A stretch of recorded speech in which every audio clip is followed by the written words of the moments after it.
Hello, this is Tisha Nichols. This lecture is What is Light as we enter into our light and optics unit, and how do we describe the properties of light using physics variables. So let me start by just saying that light is complicated. If you look at this image, you can see that light is simultaneously a wave and a particle, and sometimes it acts like a wave, and sometimes it acts like a particle, and sometimes it acts like both. Um, and so compared to the waves we were studying before, mechanical waves, which are sound and water waves and slinky waves that move through materials, light has got a few nuances that make it worth having its own unit. We're actually going to have an entire unit on wave-particle duality, which is our next one. But as a brief introduction to the idea that something can exist in both a particle and a wave state, let me talk about how we witness some of those different properties in light. If you ask a physicist what light is, they will say it's an electromagnetic wave. This means that it is actually consisting of electric and magnetic force fields. Now, it's early in the year. We haven't really talked about what a force field is, but a force field is kind of a fundamental variable's way of communicating its properties to the world. In other words, objects that have gravity exert gravitational force fields on the space around them.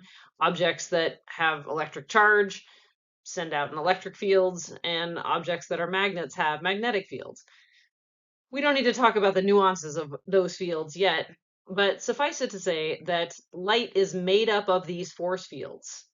They are the things that are waving. They're getting stronger and weaker in little pulses, and those little pulses are traveling through space, and that's what light is. Um, the force fields can be measured in terms of the wave variables we've talked about before. They have a wavelength that will be the distance between the crests, successive crests in the field. They have a frequency, how often those fields are oscillating, and we can measure their velocity. And just like all waves, the speed of the wave is going to depend on the medium. So the wave equation is going to apply in all of those relationships that we've learned in previous units.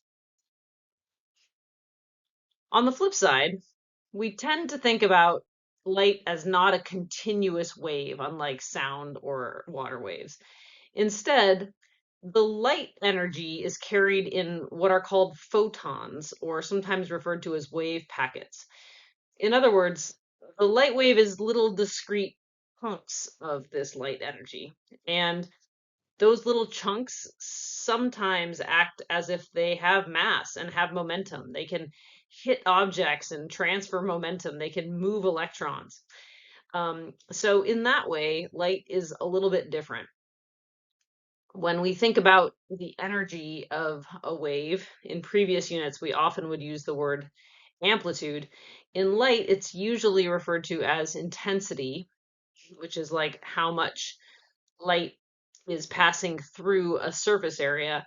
And that intensity is proportional to the number of these little wave packets that pass through instead of the amplitude of any individual wave packet. So that's one of the ways that light is a little bit different. And as we move forward, we'll have to kind of hold both of these realities in our vision. Like all waves, light has to come from somewhere. There has to be a wave source that provides the initial energy for the light creation. In the case of electromagnetic waves, the source of the wave is electrons as they are jiggling and jumping between orbitals in an atom. So atoms have a positive nucleus and they have these shells around the outside. This is a simplified view of it, but it'll work for our purposes. And occasionally those electrons get bumped around to different orbitals. Those electrons will eventually fall back towards the center because they're being attracted to the nucleus.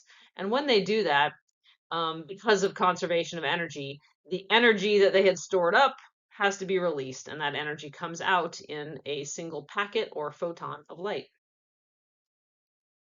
The light waves have a transverse propagation type, which means that the electric and magnetic fields are jiggling sort of perpendicular to the direction the wave is traveling. This is true for all electromagnetic waves, and we'll talk about how we know this is true in a future slide. The frequency of the piece of light that is generated is going to depend on the size of the jump. And that's a little bit different than other kinds of waves as well. As you can see in the diagram shown to the right, small jumps results in one color of photon, like a red, and a bigger jump is going to result in a different color or frequency of the light wave that is going to be emitted. Each jump creates exactly one photon, so if we want to have a very intense or bright light, we have to force a lot of electrons to be bouncing around to generate lots of photons. As I mentioned, we know that light waves are actually transverse, and the way we know that is because we can polarize them. A polarizing filter basically blocks out light of a certain orientation. Most sources of light, like the sun, create light of all orientations, but when they hit a polarizing filter, that filter absorbs light in one orientation and only allows light to pass through with another orientation. So we call the light that passes through it polarized. It's all jiggling the same direction. If you look at a single polarizer, the light on the flip side will look dimmer because we've absorbed essentially half the photons. But the real magic happens when you take a second polarizing filter and line it up with the first. If those filters are lined up parallel, then all the light that goes through the first can also go through the second, and it looks dim, but not super dim.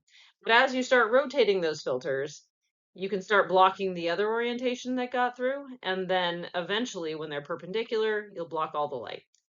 So the fact that light can be blocked by a polarizing filter is evidence that it is transverse. Longitudinal waves are not blocked by polarizing filters. Their jiggles are going the same direction as the wave, and they can basically pass straight through. So we know that light must be transverse.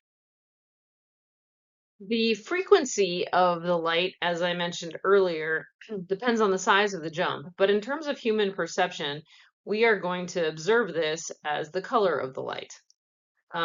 Light can have any frequency. There's a spectrum that goes from very, very short wavelengths to very, very long wavelengths. And wavelength and frequency have an inverse relationship. So very, very high frequencies to very, very low frequencies. And in the sort of the center, as we view it from our human centric perspective of this electromagnetic spectrum, there is a very small chunk of that light called the visible light. And those are actually the only light rays that our feeble human eyes can detect. The visible light is also a spectrum, as you can see below, ranging from red, orange, yellow, green, blue, and violet, that all kind of blend together and blur together. And our sense of vision in the world around us consists solely of light in that little chunk. But outside of the visible light spectrum, there are a bunch of colors that are invisible to our eye. Slightly redder than red, we have infrared, and then there's a chunk of the spectrum that we call the microwave color.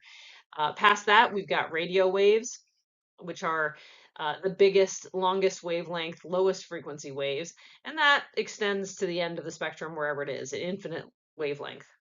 On the other side of the visible light spectrum, we have ultraviolet, and then X-ray color, and then past that we have gamma rays, which again extends to the smallest wavelength waves. So you will want to have a sense of the order of these things and whether they're large or small wavelengths, but you don't have to have the specific values memorized, although you should have a sense sort of the scale of those values. Okay, that was a short but sweet introduction to light and some of the wave variables that we'll be dealing with. Hope you enjoyed. We'll talk about it in class. Thanks.